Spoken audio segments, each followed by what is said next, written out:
weerar ku bilowday qaraxyihiisa xigay iyo rasaas koos qaatayna saacado badan ayaa la sheegay ugu dambeyntii in la soo gabagabeeyay dowladda waddanka Kenya ayaana shaacisay in la soo gabagabeeyay weerarkaas oo al-shabaab ka geysteen xaafadda Westland ee magaalada Nairobi ee waddanka Kenya madaxweynaha Kenya Uhuru Kenyatta oo markii weerarka la soo afjaray la hadlay warbaahinta ayaa waxa uu sheegay in 14 qof ay weerarkaasi ku dhinteen isla markaana ciidanka maamulka ay soo badbaadiyeen dad ka badan 700 oo qof ka sakow hadalka Kenyatta hay'adda lanqeyrta Kenya ayaa tirada dhimashada waxa ay ku sheegeen ugu yaraan 24 qof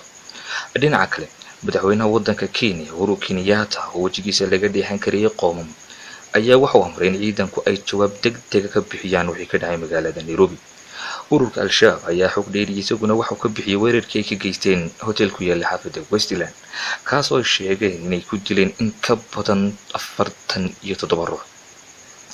afayeenka al-shabaab Ali Maxamuud Raagac Ali Dheere ayaa saacada kadib ka hadlay weerarka iyo ujeedada laga lahaa isaga oo sheegay inay ku dileen dad badan oo Kenyan iyo waliba ajaanib kale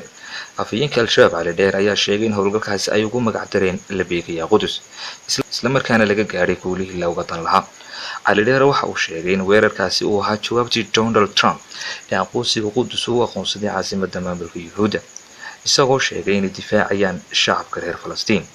waxa uu isagana weerarkaasi ka hadlay afayeenka howlgallada ee ururka al-shabaab Cabdicasiis Abu Muscab oo la hadlay TV-ga Al Jazeera wuxuuna sheegay in dagaalyahanadooda ay dileen 47 ruux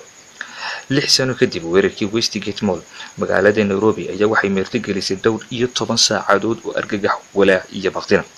weerarkii al-shabaab ee September 2013 ay ku qaadeen Nairobi waxa ku dhintay 67 qof midkii Abriil 2015 jaamacadda magaalada Garissa ay ku qaadeen waxa ku dhintay 150 qof